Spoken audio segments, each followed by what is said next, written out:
Сәлеметсіздер ме, құрметті оқушылар? Бүгін математика сабағында 3-ші сыныптың 97-ші сабақ текше тікбұрышты параллелепипед деген тақырып екен.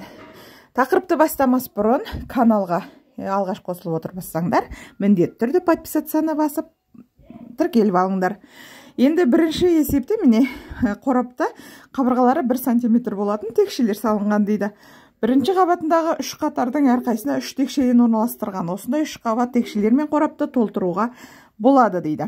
Қорапқа барлығы қанша текше сыяды? Яғни бұны қарап отырсақ, біз биіктігі де 3, ені де ұзындығы да 3 екен. Олай болса біз 3-ті өзін 3 рет көбейтеміз. Яғни барлығы 27 текше сыяды екен. Енді есептің астында 2 сантиметрлік 5 сантиметрлік, 4 сантиметрлік, 8 сантиметрлік қорап жәшіктер берілген. Соларға 1 сантиметр болатын текшеден нешеу сыяды дейді. Олай болса жаңағы алдындағы үлгідегі секілді 2-ні өзіне 3 рет 5-терді, 4-ті 8-дерді көбейтіп, 8 текше 125, 64, 512 текше сыяды дей аламыз. Екінші есепте біздің бүгінгі сабағымыз туралы беріліп тұр екен. Яғни міне төменде қорап беріліп тұр, қарасаңдар.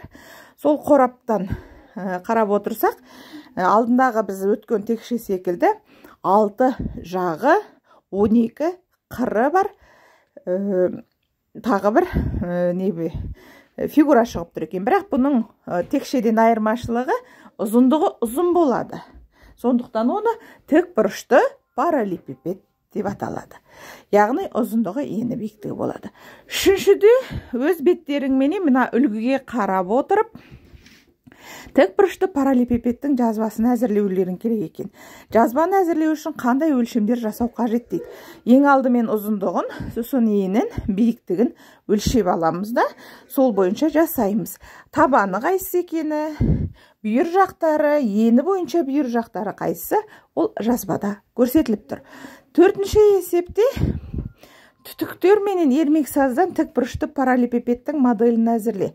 Ол үшін қандай өлшемдерді білу қажет дейді.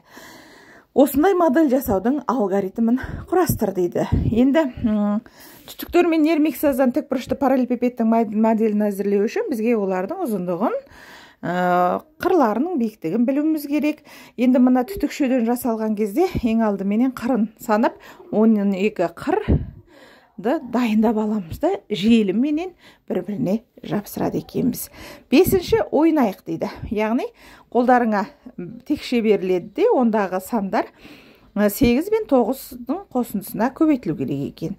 Мұны сендерге қалай орындаған ыңғайлы дейді. Яғни бірінші қосып ап оны көбейткен бе деген секілді. Яғни 1 түсетін болса 8-ге 9 қоссақ 17, оны 1-ге көбейтем 17 деген секілді ары қарай жаза береміз. Ал енді мынада міне қатырғы қағаздан әзірленген текше қырлары бойынша қиғанда төмендегідей текшенің жазбасы алынады дейді.